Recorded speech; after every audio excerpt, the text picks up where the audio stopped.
38 साल का महेश, जिसकी डेड बॉडी उसके घर से मात्र 300 मीटर दूर ही एक बाग में पड़ी हुई थी। घर वालों को सूचना दी जाती है, पुलिस आती है। महेश की पत्नी पूजा का रो रो के बुरा हाल, वो बार बार अपने पति की डेड बॉडी से लिपट लिपट कर रो रही थी। पूरे मोहल्ले वाले, पूरे पड़ोस वाले, जिसने भी उस डेड बॉडी को देखा, सबकी आंखों में आंसू थे। सब गम में थे, सब दुखी थे। लेकिन बड़ा सवाल यह था कि आखिर 38 साल के महेश को किसने मारा, और उसे इतनी बेरहमी से मारा गया था कि उसके गले को धारदार हथियार से रेत दिया गया था, और फिर उसकी हत्या करने के बाद उसे बाग में फेंक दिया गया। अब पुलिस बॉडी का पंचनामा भर के बॉडी को पोस्टमार्टम के लिए भेज देती है। सबके सामने एक सवाल, आखिर महेश की हत्या किसने की। दोस्तों, आज की जो क्राइम स्टोरी में ले आया हूँ आपके लिए, वो है उत्तर प्रदेश के सुल्तानपुर से, जहां एक नौजवान युवक की धारदार हथियार से गला रेतकर बड़ी बेरहमी के साथ हत्या कर दी, और उसको मारने के बाद उसकी डेड बॉडी को बाग में फेंक दिया गया। पुलिस बॉडी का पंचनामा भर के पोस्टमार्टम के लिए भेज देती है, और जब पोस्टमार्टम होके आता है और बॉडी को जैसे ही अंतिम संस्कार के लिए उठाया जाता है, तो पुलिस तुरंत महेश की पत्नी पूजा को गिरफ्तार कर लेती है। अब सब लोग हैरान थे कि आखिर पूजा की क्या गलती है, पूजा को क्यों गिरफ्तार किया गया।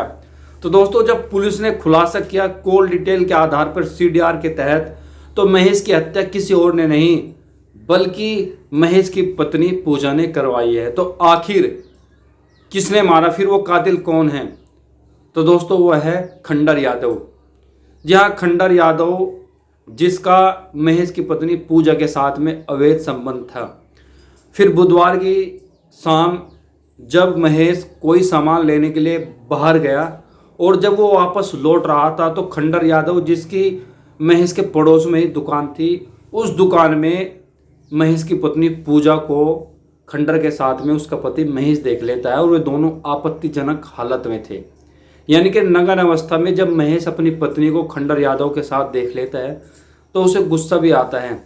लेकिन उसकी पत्नी पूजा और खंडर यादव ये प्लान बनाते हैं कि कहीं ये किसी और को ना बता दे, अपने घर वालों को ना बता दे, और समाज में हमारी बदनामी हो, तो वे उसे मारने का प्लान बना लेते हैं ऑन द स्पॉट। और जब पूजा अपने घर पहुंचती है, तो वो अपने पति महेश की लोकेशन खंडर को भेज देती है कि वो फला फला वहाँ जगह है, और आप जाओ, उसको रास्ते से हटा दो, उसका काम तमाम कर दो।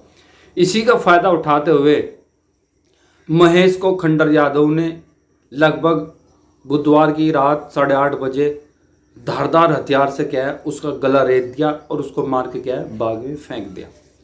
ये वही पूजा यादव है जिसका एक नहीं बल्कि 3 बच्चे, और बड़ा बच्चा 16 साल का। आप सोचिए इन औरतों को क्या हो गया है। बच्चे भी है, पति भी है, सब कुछ है, अच्छी फैमिली है, इसके बावजूद भी वो अवैध संबंधों में पड़कर अपने पति की ही बेरहमी से हत्या करवा देती है। अब पुलिस ने पूजा यादव और उसका प्रेमी खंडर यादव को गिरफ्तार करके पुलिस ने तो जेल भेज दिया। लेकिन बर्बाद हुआ पूजा यादव के बच्चों का जीवन। अब महेश तो इस दुनिया से जा चुका है। अब वे 3 बच्चे, उनकी परवरिश आखिर कौन करेगा। दोस्तों, ये हालात है हमारे उत्तर प्रदेश के सुल्तानपुर में कि कैसे पूजा ने अपने प्रेमी के साथ मिलकर अपने पति को ही मौत के घाट उतरवा दिया। किस लिए? सिर्फ वासनाओं को पूरा करने के लिए, अपनी जो अवैध संबंधों की जो इच्छा होती है ना, उसकी पूर्ति के लिए। वो अपने ही पड़ोस में दुकान करने वाले खंडर यादव के साथ लव अफेयर में आती है, उसके साथ रिश्ता बनाती है, उसके साथ फिजिकल रिलेशन बनाती है, और बाद में जब उसका पति उसको देख लेता है, तो फिर वो अपने पति को ही अपने आशिक के खातिर, अपने आशिक के हाथों मौत के घाट उतरवा देती है। लेकिन बच नहीं पाई। पुलिस ने 2-4 घंटे बाद ही केस का खुलासा कर दिया।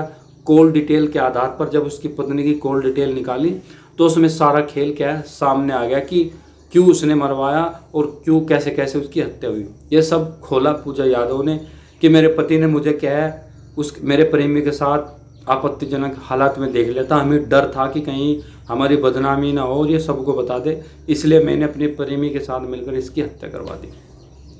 बहुत दुखद घटना है कि कैसे 3 बच्चे होने के बावजूद, जिसके बच्चे जवान हैं, वो भी ऐसे ऐसे संबंधों में पड़ रही है।